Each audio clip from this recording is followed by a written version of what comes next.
Conjurações do Natal. Em meados de maio de 1978, os narcisos já floresciam, mas a primavera ainda não havia chegado a Connecticut.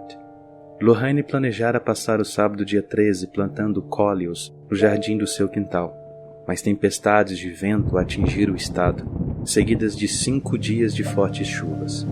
A condição climática foi o encerramento adequado de uma semana em que nada havia dado certo. Na realidade, tensões vinham se acumulando em torno de Lorraine desde o início do mês, e ela sabia que algo logo teria que eclodir. Com uma chuva torrencial que açoitava a casa, os Wayhan passaram aquela tarde de sábado planejando o itinerário da sua iminente viagem para a Inglaterra. Como seu trabalho frequentemente os levava ao Reino Unido, os Wayhan acabaram adquirindo um conhecimento especializado também dos locais mal-assombrados britânicos e, por causa disso, haviam sido convidados a apresentar uma palestra a bordo do Queen Elizabeth II, em junho. Ao chegarem à Inglaterra, eles passariam 2 dias em Londres, cumprindo compromissos de entrevistas à BBC, e em seguida viajariam a Yorkshire, Edimburgo, as terras altas escocesas próximas do Lago Ness e do Stonehenge, antes de regressar a Southampton em julho para dar uma palestra na viagem de volta do navio.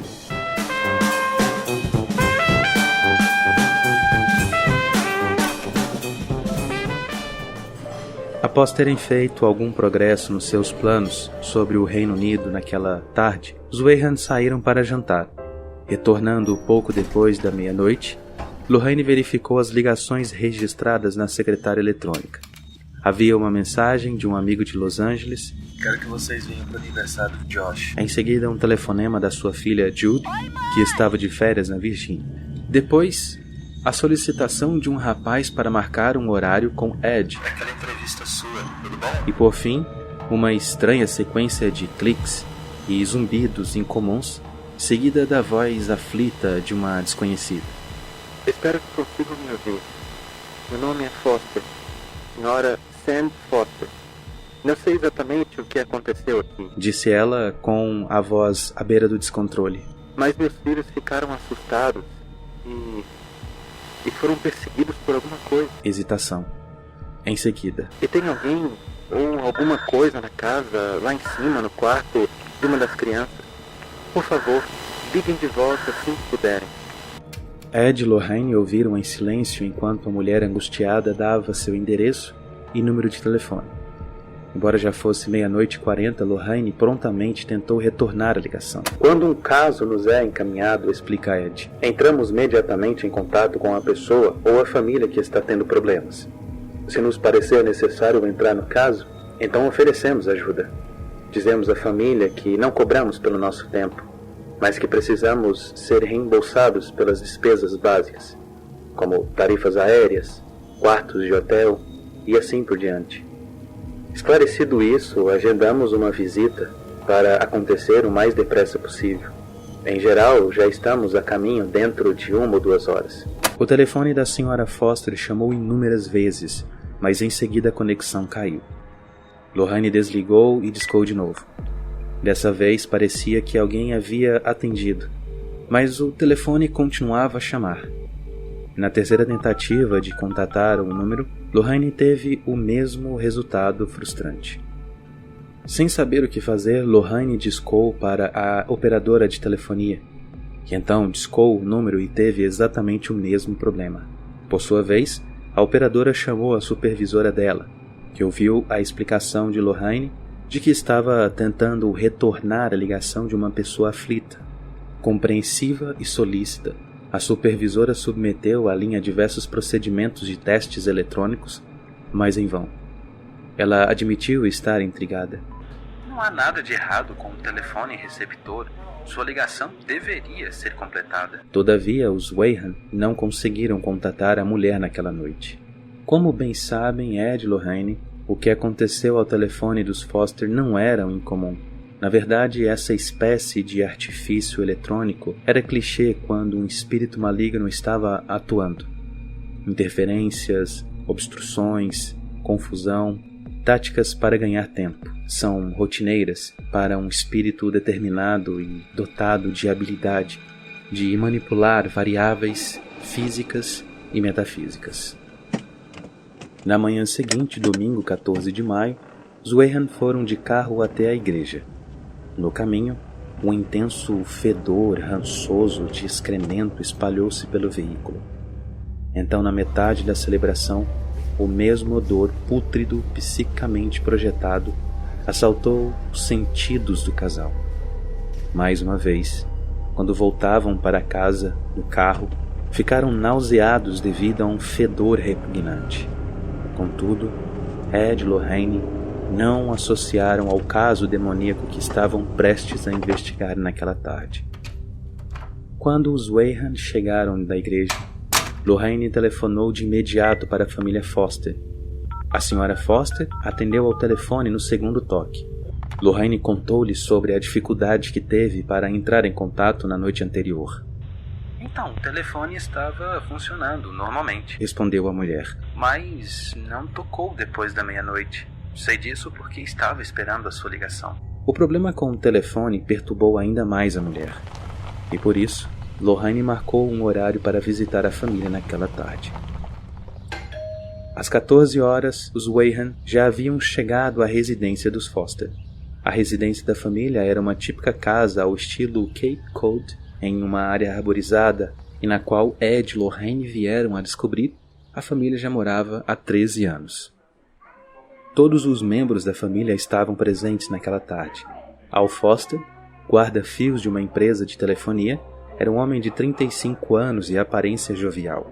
Sua esposa, com quem Lorraine havia falado ao telefone, tinha a mesma idade do marido, mas parecia exaurida e perturbada. Todavia, eles não tinham testemunhado os fenômenos. Tudo fora vivenciado pelos 3 filhos do casal, Meg, de 15 anos, Joel, de 14 e Erin, de 11 anos. Ed ajeitou a sua aparelhagem de gravação em uma mesa próxima enquanto Lorraine pedia permissão para caminhar pela casa. Quando os Weyhan trabalham juntos, Lorraine normalmente investiga a propriedade usando sua clarividência, enquanto Ed entrevista a família.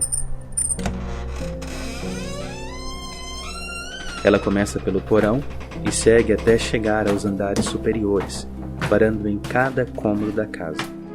Uma vez que a clarividência é uma habilidade sensorial como os outros 5 sentidos, Lorraine não consegue evitar o recebimento de impressões psíquicas, assim como não poderia recusar-se a ver ou ouvir.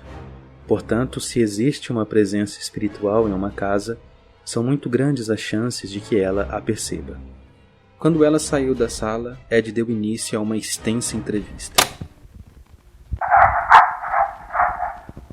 de maio de 1978, entrevista com a família Foster, gravando. O senhor e a senhora Foster deixaram claro que não haviam vivenciado nenhum dos fenômenos a que os seus filhos se referiam. Mas imagino, disse a senhora Foster, que isso seja provavelmente culpa minha, sabe? Pelo menos a partir do pouco que sei sobre o assunto. Meg sempre se interessou pelo oculto, bruxaria, feitiços, esse tipo de coisa. Ela tem uma pequena biblioteca, mas nenhum dos livros era sobre conjurações. Então, no último Natal, comprei um livro de conjurações de demônios e o dei de presente para ela. Sinceramente, não imaginei que nada parecido com isso fosse acontecer. Tudo bem, disse Ed, voltando-se para Meg. Onde está o livro? Lá em cima, respondeu a garota. É um livro de capa brochura. Ele explica como conjurar algo como 75 demônios diferentes. Descreve o ritual correto e explica o débito que você tem que pagar se o ritual der certo. E você realizou algum dos rituais? Sim. Quais demônios você tentou conjurar? Quais? Repetiu ela. Não sei, só fiz alguns dos rituais fáceis, aqueles que consegui entender e para os quais eu tinha o material necessário. Mas quando realizei os rituais, nada aconteceu. Então resolvi parar. Às vezes a resposta vem dias, semanas, meses ou até anos mais tarde. Informou-lhe Ed. Conte-me, O que aconteceu a você essa semana? Você teve problemas, creio eu. 2 vezes, disse Meg. Quem estava aqui quando aconteceu? Joel, Erin e eu, respondeu ela. A primeira vez foi na última quinta-feira. Papai e mamãe tinham saído para ir à casa de um amigo. Ficamos em casa porque tínhamos aula no dia seguinte. Erin e Joel já estavam na cama. Eu tinha acabado de tomar banho. Desci para verificar as portas se estavam trancadas. Também desliguei o rádio e a luz daqui de baixo antes de voltar para cima. Quando cheguei ao meu quarto, ouvi barulho de água correndo no banheiro. Não dei atenção àquilo a princípio, mas, alguns minutos depois, segui pelo corredor até o banheiro e vi que todas as torneiras estavam abertas. Eu as fechei, claro. Então ouvi o rádio ligado outra vez aqui embaixo. As luzes também estavam acesas. Eu gritei: "Quem está aí?" Mas ninguém respondeu. Antes de descer de novo, olhei dentro do quarto de Erin. Ela estava dormindo na cama. Olhei no quarto de Joel também, mas ele ainda estava acordado. Perguntei se ele tinha ligado o rádio aqui embaixo. Ele respondeu que não. Então desci, apaguei as luzes e desliguei o rádio pela segunda vez. Quando voltei lá para cima, ouvi água correndo no banheiro de novo. Fiquei louca de raiva, porque eu já tinha certeza de que era o Joel que estava fazendo aquilo. Só que quando saí do banheiro, o rádio estava ligado no volume mais alto e todas as luzes daqui de baixo estavam acesas. Entrei no quarto de Joel e disse: "Tem alguém na casa." "Joel, você ouviu o rádio?" perguntou Ed. "Sim, ouvi. Mas não dei importância", respondeu ele. "Você abriu as torneiras?" Indagou Ed depressa na esperança de pegar o garoto de surpresa. "Claro que não", respondeu o menino. "Eu nem sequer saí da cama."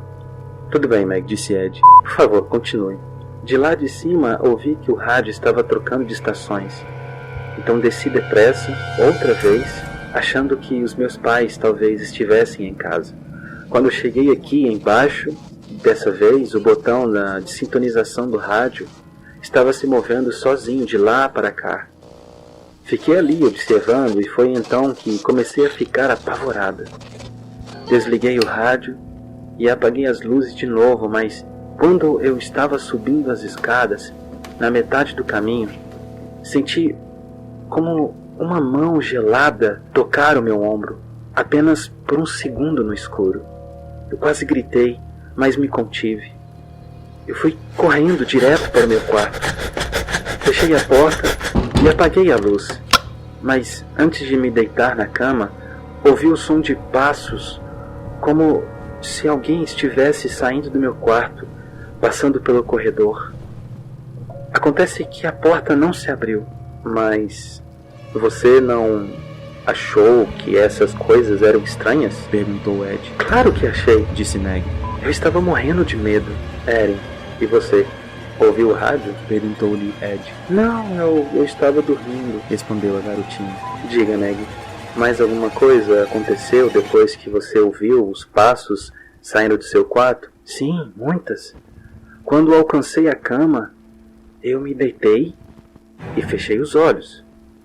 De repente, ouvi uma porta aqui no térreo bater muito forte. Depois, ouvi móveis sendo empurrados de um lado para o outro e se quebrando, como se estivessem sendo arremessados por alguém muito furioso. Eu realmente achava que tinha uma pessoa na casa, mas estava apavorado demais para fazer alguma coisa. Então, só fiquei ali, de olhos fechados. Mas, apesar de estar com os olhos fechados, eu conseguia ver o meu quarto inteiro através das minhas pálpebras. Abri os olhos, mas nada estava diferente. Diferente. Então, fechei os olhos outra vez, daí, através das minhas pálpebras, vi uma luz prateada sair do bosque e flutuar para dentro do meu quarto. E ela também estava lá quando abri os olhos. Depois disso, só sei que alguma coisa, como a mão de alguém, por exemplo, deu 3 puxões do meu cabelo, foi sinistro. Cada vez ela puxava mais forte. Até que na terceira vez, meus olhos se encheram de lágrimas. Então, eu não aguentei e gritei e corri para o quarto de Joel. Joel, indagou Ed. Você ouviu todo esse barulho aqui embaixo? Ouvi, respondeu ele. Por que não fez nada? Eu estava com muito medo, admitiu o garoto. Boa resposta, disse Ed. Eren, você ouviu alguma coisa? Ouvi os móveis sendo jogados. E quando Meg gritou, eu também fui para o quarto de Joel. Mais ou menos que horas aconteceu tudo isso? Questionou Ed. Isso é o que é mais esquisito nisso tudo, contou Meg. Eram mais ou menos 10:30 da noite, quando saí do chuveiro. Mas o relógio no meu quarto estava 3 horas adiantado. E quando fui para o quarto do Joel, o relógio dele estava 3 horas atrasado. Certo. Depois que você foi para o quarto de Joel, os barulhos pararam. Tudo ficou ainda mais alto, na verdade, disse Meg. Vocês ouviram qualquer outro som na casa naquele momento? Pancadas nas paredes, vozes, batidas? Não, só portas batendo, passos e móveis sendo arremessados, disse Joel. O que você ouviu, Eren? O mesmo que Joel ouviu. Também ouvi o que, para mim, parecia sussurros altos, declarou Meg. Então, você conseguiu distinguir o que eles diziam? Perguntou-lhe Ed. Não, acho que não. Não me recordo. E os passos? Prosseguiu Ed. Eles seguiam para algum lugar? Na verdade, eles andavam em círculos, disse Joel. Meg concordou com um gesto de cabeça. Depois que foram para o quarto de Joel e continuaram ouvindo esses barulhos aqui embaixo, repetiu Ed. O que vocês fizeram? Nós discutimos, respondeu Joel. Meg queria chamar a polícia, mas eu não queria deixar, porque sabia que não tinha ninguém aqui embaixo. Se a polícia viesse, achei que eles poderiam pensar que estávamos pregando uma peça neles. Por fim, ligamos para a mãe e o pai na casa do amigo deles, falou Meg. Mas quando eles chegaram, tudo já tinha parado, como se nada tivesse acontecido. Tudo que eles fizeram foi nos dizer que tínhamos ouvido coisas. Porque estávamos cansados. Eles não acreditaram na gente. Senhora Foster, perguntou Ed, a senhora já ouviu ou viu alguma coisa estranha nesta casa? Não. Como eu disse antes, nunca vi nada. A única coisa estranha que eu ouvi aqui é o pássaro canouro. Ela hesitou. Por anos tivemos um grande pinheiro do lado de fora da janela no nosso quarto. Alguns meses atrás cortamos a árvore, mas agora, toda noite, nas últimas 3 semanas, Al e eu ouvimos um pássaro canouro cantando do lado de fora, na nossa janela, onde a árvore ficava. Al, você também escutou o pássaro? Indagou Ed. Sim, toda noite, respondeu ele. Nunca dei muita importância, mas pássaros não cantam à noite, não é mesmo? Não, realmente, disse Ed. Normalmente não. Bem, parece que todos vocês já vivenciaram coisas estranhas aqui, resumiu Ed. Acham que esta casa é mal assombrada? Eu acho que é, disse Meg. Eu também acho, tornou Joel. Eren e a mãe também estavam inclinadas a concordar. Sr. Foster? Perguntou Ed. Bem, eu não sei, sinceramente. Nunca estive presente quando qualquer coisa desse tipo aconteceu. Nesse momento, Lorraine voltou ao térreo. Ela sentiu discretamente para Ed com a cabeça, revelando que havia uma presença espiritual na casa. E em seguida sentou-se à mesa da sala de jantar. Em vez de alterar o clima da conversa, Ed resolveu esperar até que tivesse todas as declarações da família gravadas, para perguntar a Lorraine as impressões que ela teve. Mais uma coisa. Vocês disseram que esses fenômenos aconteceram a vocês 2 vezes. Ed lembrou as crianças. O que aconteceu na segunda vez?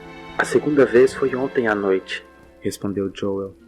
Apenas Meg e eu estávamos aqui. Aconteceu quase que exatamente a mesma coisa de quinta-feira. Dessa vez Meg estava no quarto dela e eu tinha tomado banho. Quando saí do banheiro, ouvi o rádio ligado aqui embaixo. As estações estavam sendo mudadas devagar e eu gritei: "Deixe esta!", porque eu gosto dessa rádio. Mas, quando eu desci as escadas, não tinha ninguém ali. Só o cachorro. Ele estava rosnando, muito bravo, para alguma coisa na sala. Aquilo foi muito estranho, porque ele não podia ter ouvido alguma coisa. Nosso cachorro é surdo. Então, eu me lembrei da outra noite e corri de volta lá para cima e fui para a cama. Uns 5 minutos depois, começaram os passos aqui embaixo, fazendo a casa inteira tremer. E os móveis começaram a ser arremessados outra vez. Tive medo da primeira vez, mas ontem eu fiquei realmente apavorado. Muito. Você também ouviu isso, Meg? Perguntou Ed. Sim, o mesmo que ele ouviu. Cheguei a gritar do meu quarto para Joel: "Você está ouvindo isso?" Mas ele gritou comigo, pedindo para mim ficar em silêncio. Acho que eu não queria admitir que aquilo estava mesmo acontecendo de novo, reconheceu Joel. Quando estava no seu quarto, você viu ou sentiu alguma coisa estranha? Indagou Ed. Não, nada. E você, Meg? Bem, quanto mais cedo eu sentia, mais alto ficava a barulheira aqui embaixo. Da segunda vez, também vi uma nuvem escura, sabe, bem densa, muito densa, arroxeada no meu quarto, bem ali, assim, mais ou menos. Eu não conseguia olhar para ela diretamente, só pelo canto dos olhos. Enquanto aquela bola roxa estava no meu quarto, fiquei com os olhos fechados para não poder vê-la. Pelo tempo que permaneci deitada ali, fechei bem as minhas mãos.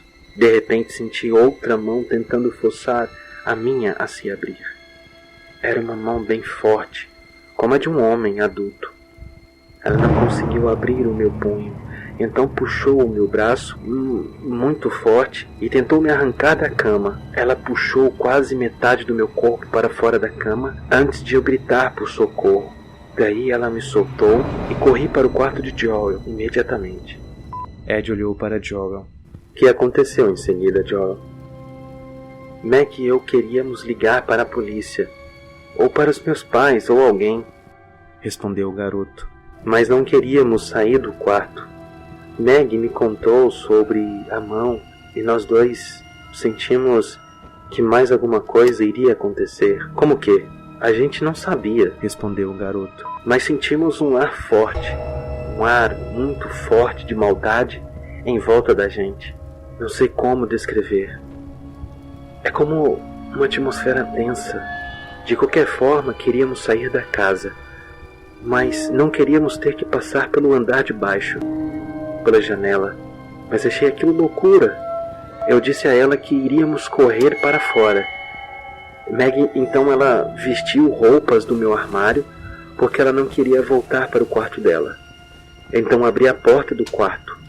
Dava para ver as luzes acesas aqui embaixo e ouvimos os passos pesados pela casa. Mas não demos a mínima. Apenas queríamos sair. Então, decidimos sair correndo para fugir daqui. Saímos para o corredor. Mas nada aconteceu, disse Meg. Só que o andar inteiro estava muito quente, de fazer suar, como uma sauna. Então descemos as escadas, correndo o mais depressa que conseguimos, e saímos pela porta da frente. Vocês viram os móveis revirados na sala aqui embaixo? Não, acho que não. Eles estavam fora do lugar. Não lembro de ter visto nenhum móvel virado. Você viu, Meg? Eu nem sequer olhei, admitiu ela. A única coisa de que me lembro da parte de dentro da casa, prosseguiu Joel, é que o rádio não estava tocando. Estava chiando, como se estivesse captando estática. De qualquer forma, saímos da casa e decidimos correr até o campus da universidade para ligar para alguém. Nunca vou me esquecer disso. Sério, tinha cachorros lá fora e quando nos viram correndo, começaram a correr junto com a gente. Mas quando chegaram perto, eles correram para trás. E os pássaros Enquanto estávamos correndo, o bosque inteiro estava cheio de pássaros, piando feito loucos. Isso aconteceu a que horas mais ou menos? Entre 11 e 11h30 ontem à noite. Além do fato de que pássaros não cantam à noite, houve alguma coisa esquisita em relação ao incidente? Por exemplo, você notou se os pios vinham apenas de um lado, talvez da esquerda? Só do lado da esquerda, disse o garoto enfático. Como o senhor sabe? Não importa agora, respondeu-lhe Ed. Apenas continue contando o que aconteceu lá fora, na rua. Estávamos correndo pela rua, mas tinha alguma coisa perseguindo a gente, atrás de nós, prosseguiu o adolescente. Aquilo que estava na casa, seja lá o que fosse, tinha nos seguido. Estávamos correndo na direção do poste, porque sentimos que estaríamos seguros se conseguíssemos chegar lá. Mas parecia que não iríamos conseguir chegar à luz. Não conseguíamos avançar. Era como correr no mesmo lugar, parado. Tinha algum tipo de campo de força segurando a gente. Se aquela força tivesse alcançado vocês, Meg, o que acha que teria acontecido? Perguntou Ed. Ela nos alcançou, disse a garota. Era pesada e tentou forçar a gente de volta pela rua. Se não tivéssemos alcançado a luz, ela teria matado a gente. Por que diz isso? Porque não tinha ar para respirar, respondeu ela. De alguma forma, recordou Joel, conseguimos chegar ao poste de luz. Dali dava para ver a casa. Não estávamos tão longe assim. O barulho dos pássaros tinha diminuído bastante. Debaixo da luz, nós nos sentimos mais seguros. Pelo menos já não sentíamos a pressão nos empurrando. Mas parecia que a lâmpada estava enfraquecendo. Então decidimos correr sem parar até chegarmos ao campus. Assim que saímos da luz, porém, os guinchos da passarinhada ficaram ainda mais altos que antes. Insuportáveis, aquele som. Aquilo nos deixou apavorados, mas corremos. E continuamos correndo o máximo que podíamos, até que chegamos ao cruzamento onde estavam os carros. Foi a primeira vez que nos sentimos a salvo. Uma sensação de alívio. Então caminhamos pela estrada até que encontramos uma loja ainda aberta. Eu tinha uma nota de $1 e a trocamos ali. Depois fomos até o campus e encontramos um telefone. Os pés de Meg estavam cobertos de bolhas por estar usando meus sapatos. Ela se sentou no chão de uma porta enquanto eu ligava para os nossos pais. Vocês tiveram algum problema para fazer a ligação? Interrompeu Lorraine. Não, senhora, respondeu Joel. Consegui falar com eles e contei o que tinha acontecido, mas eles disseram que estávamos sonhando e que era melhor voltarmos para a cama, respondeu o garoto, um pouco irritado. Eu disse a eles que não estávamos em casa, que estávamos no campo e que não voltaríamos para casa. Enquanto eu estava falando, vi um policial do campus encostar a viatura e começar a conversar com Meg. Mamãe me disse para pedir que ele nos levasse para casa, que eles nos encontrariam lá. Depois disso, não aconteceu mais nada. Pelo menos não até agora. O restante da família permanecia sentada, em silêncio, cada um observando aquela história estranha e inacreditável que as crianças haviam relatado. Ed então perguntou sobre as impressões de Lorraine. No térreo, informou ela. Ali, eu senti apenas uma camada de vibrações negativas. No entanto, parece realmente haver alguma coisa lá em cima, no quarto de uma das crianças. Não tenho certeza de qual. Quando estive no quarto de Joel, eu senti uma atmosfera de confusão intensa se abater sobre mim, como se eu tivesse bêbada. Sentimos isso também, disse Meg perplexa. Essa sensação me fez perder toda a noção de onde eu estava, continuou Lorraine. Quando consegui sair daquele quarto, fui até a porta do que deduzi ser o quarto da Meg. Ao me colocar junto daquela porta, senti uma pressão na cabeça e nos ombros. Uma pressão que começou a me forçar a recuar, a descer as escadas. Decidi não entrar ali. Era uma presença inumana. E ao que me consta, acredito estar instalada no quarto de Meg. Você por acaso tem velas pretas de conjuração no seu quarto? Perguntou Lorraine. Sim, tornou Meg pasma com a pergunta. Ed olhou para aqueles que estavam sentados à mesa. A família parecia assustada e impotente. O Sr. Foster provavelmente sentia-se diminuído aos olhos da família por não conseguir lidar com o problema. Eu vou falar uma coisa bem sincera com vocês. Se as coisas não tivessem ido longe demais, disse Ed, vou tentar resolver o problema. Por que vocês não saem e fazem um passeio de carro hoje?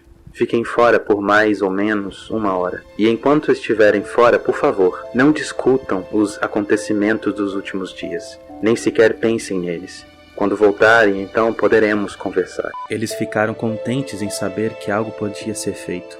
O Sr. Foster conduziu depressa a família pela porta da frente e em menos de 1 minuto todos já estavam dentro do carro, saindo dali. Ed e Lorraine permaneceram dentro da casa. Eles sabiam que as crianças não poderiam ter inventado a história. Ela continha muitos detalhes específicos, mais que suficientes, os quais apenas pela experiência era possível conhecer. Na realidade, nada do que as crianças disseram era novidade para Ed e Lorraine. Todos os detalhes que elas haviam relatado correspondiam a atividades demoníacas com que o casal havia se deparado no passado. No entanto, a tarefa deles agora era identificar a verdadeira natureza da presença espiritual, a fim de expulsá-lo. Não é sempre que os Wayhan conseguem determinar a natureza precisa de um espírito tão somente ao entrevistar as pessoas envolvidas. Então, o espírito demoníaco tenta permanecer anônimo, explica Ed. Mas no fim das contas, ele não consegue. O espírito deixa sinais indicativos de poder preternatural. Por exemplo, tais espíritos costumam desconsiderar o ambiente físico. Há poucos anos, estivemos em uma casa onde um operador de câmera de televisão estava sendo atingido por bolinhas de gude que eram jogadas nele, saídas diretamente de uma parede. Outras vezes, o espírito demoníaco cria objetos a partir do nada. Se sólidas, tais materializações são mornas ao toque, o que indica algum processo de manipulação de energia. Às vezes, as materializações se desmaterializam com a mesma rapidez com que foram criadas. Outras vezes, elas permanecem. Tem uma coleção desses aportes, como são chamados. Tais aportes ou substâncias teletransportadas já foram analisados pela ciência? Com certeza, responde Ed. Essas provas físicas são necessárias para documentar a necessidade de um exorcismo. Sempre que essa substância se manifesta em um caso, recolho uma amostra e a envio a um laboratório para identificação dos seus componentes. Os aportes produzidos com maior frequência são urina, bile, vômito, sangue ou excremento. Tais substâncias aparecem porque foram teletransportadas para a residência ou foram sinteticamente compostas pelos espíritos no comando da atividade. Em geral, esses aportes contêm todos os minerais, oligoelementos, aminoácidos encontrados na natureza. Não costuma haver nada de especialmente novo ou misterioso em relação a eles, exceto o modo como aparecem ali. Espíritos demoníacos podem ser capazes de fazer coisas estranhas, mas estão limitados à manipulação do ambiente físico. Ao contrário do que possam pensar nossos amigos satanistas, um diabo não é um deus, diz Ed com ironia. Ele não tem verdadeiros poderes de criação, consegue apenas rearranjar o que já existe. Por que é necessário pedir que a família saia da casa? Se as informações que consigo durante a entrevista são ambíguas, responde Ed, ou se não existe nenhum fenômeno visível em curso, então para determinar se a presença espiritual é humana ou inumana, preciso recorrer à provocação religiosa. É uma tática perigosa, mas também reveladora. Praticamente qualquer coisa pode acontecer nesse tipo de situação.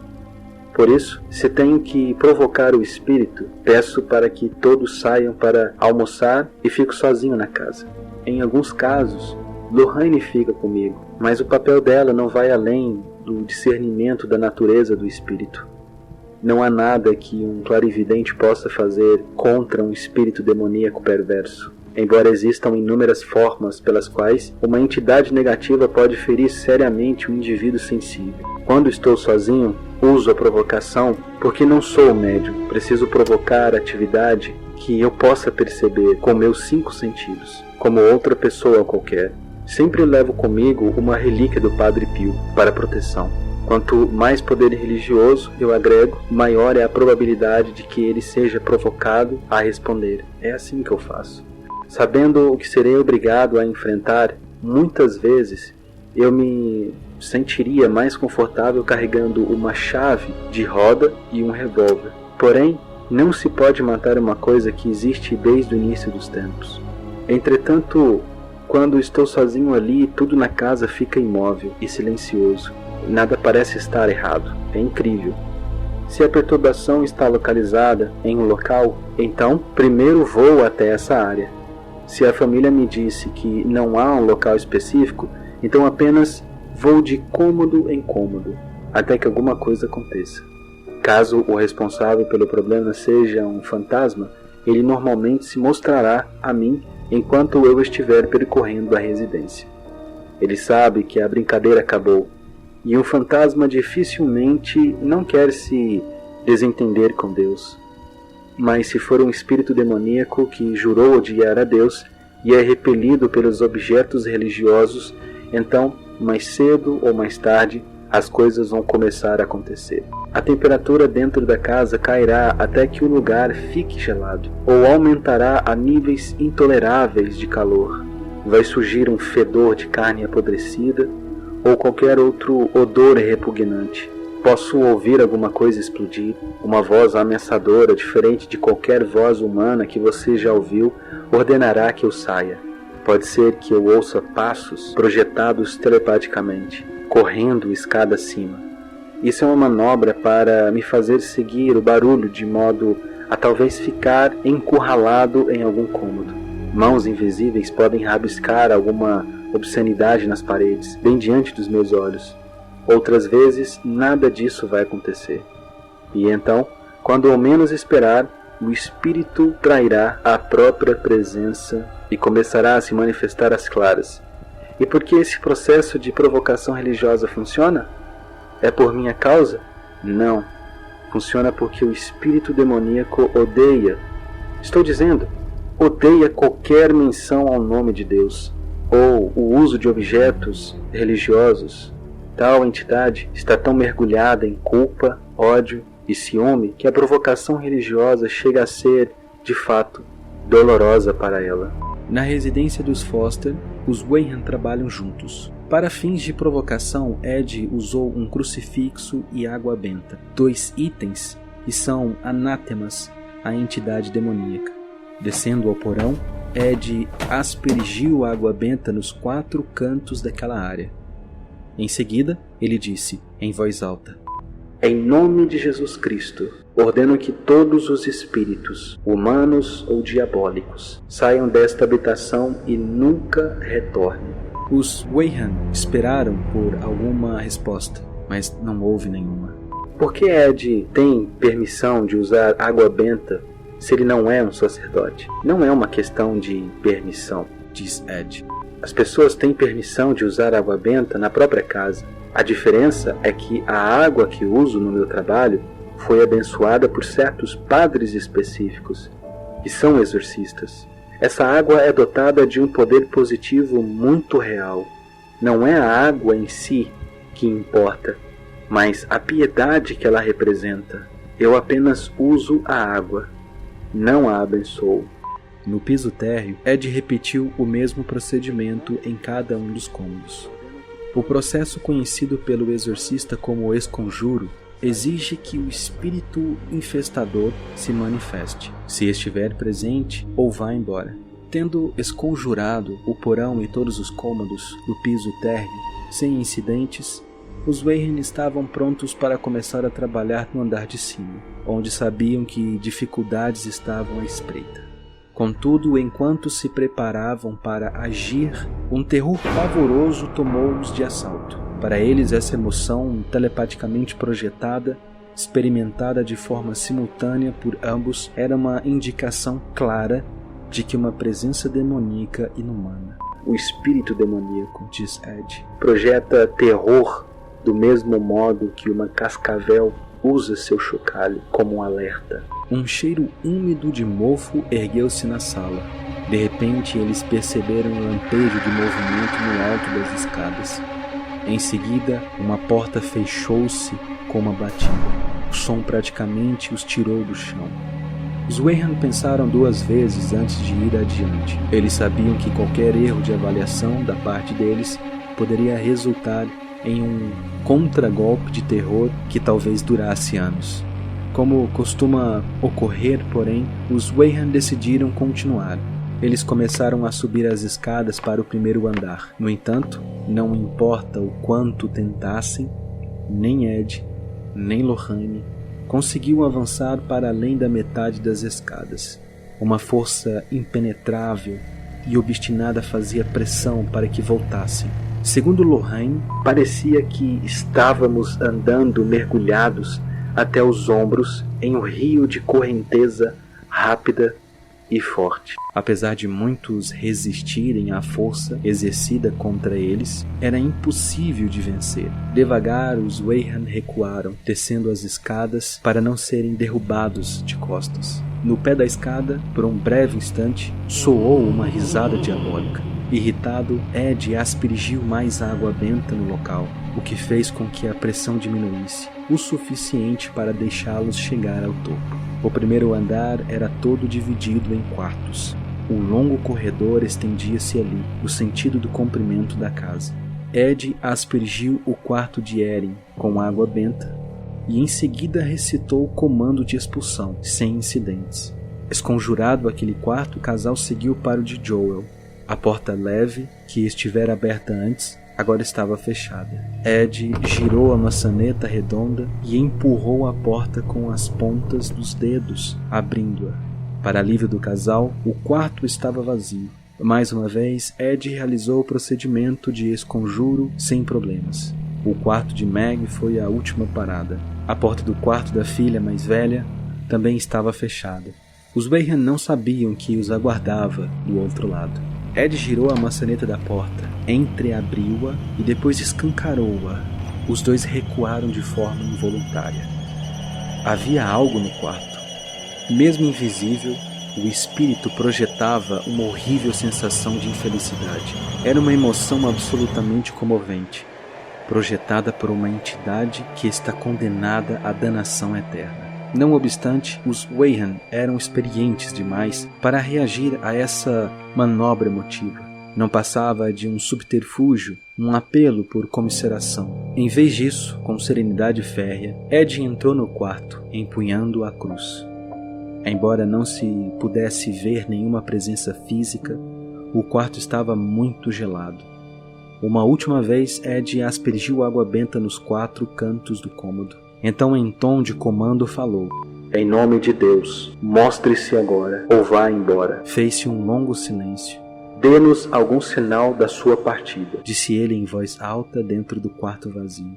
"Ou um exorcismo será realizado aqui ainda hoje." Quase que no mesmo instante, a mórbida sensação de infelicidade começou a abandoná-los. A temperatura do cômodo voltou aos poucos ao normal. O feitiço fora quebrado.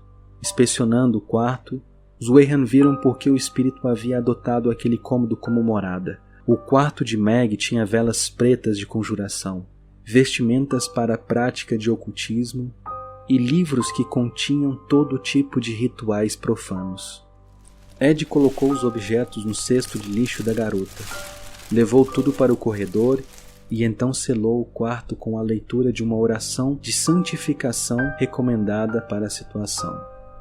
Acabado o trabalho, os Weyhan desceram outra vez ao piso térreo. Para eles, aquela longa e tensa tarde de domingo não precisava ter sido tão desagradável. Olhando pela janela da sala de estar, Lorraine viu a família Foster sentada no carro, na entrada da garagem. Ela abriu a porta e acenou para que entrassem. "Tudo depende das suas ações futuras", explicou Ed depois que eles entraram. "Qualquer melhorias que vocês possam ter pensado em fazer nas suas vidas devem ser feitas agora, por certo", disse a Meg. "Não deve haver mais nenhum ritual de qualquer tipo. Todos os livros de ocultismo e a parafernália de conjuração que estavam lá em cima, no seu quarto, vão para o lixo. Além disso, recomendo veementemente que vocês peçam a um clérigo da região para abençoar a casa. Vejam, O que aconteceu é que quando a sua filha se meteu com rituais sobrenaturais, ela de fato atraiu um espírito negativo para dentro da casa. A bênção precisa ser feita com precaução contra o retorno do espírito. No entanto, ela será eficaz apenas se vocês mantiverem uma atmosfera emocional que não atrai esse tipo de entidade para cá outra vez. Meu conselho é que vocês consigam que essa bênção seja feita hoje, não amanhã. E acima de tudo, enfatizou Ed, sua melhor proteção pelas próximas semanas e pelos próximos meses é cultivar interesses positivos, como um escudo contra a negatividade. Se forem religiosos, considerem ir à igreja em família uma vez por semana, como mostra de sinceridade. Essa atitude seria um bom começo para neutralizar a força espiritual que foi atraída para este lugar. Em suma, sua filha fez algo negativo que agora precisa ser contrabalanceado com algo positivo. Consequentemente, todos vocês estão suscetíveis a uma repetição desses eventos. A menos que cultivem o desejo de que isso não aconteça de novo, Lorraine e eu fizemos o que estava ao nosso alcance. O resto é com vocês. Junto à porta da frente, Ed fez um último comentário. A propósito, o espírito nessa casa está dormente, alertou ele. Mas não foi embora. Nesse momento, os óculos de grau de Lorraine elevaram-se da sua mão à vista de todos. Giraram uma vez no ar e então despencaram no chão, quebrando a lente esquerda. Os Foster observaram atônitos, embora mal compreendessem o que havia ocorrido naquela residência. Eles foram tão somente vítimas que haviam tratado o sobrenatural como um brinquedo, quando, na realidade, eles que tinham servido de brinquedo ao sobrenatural.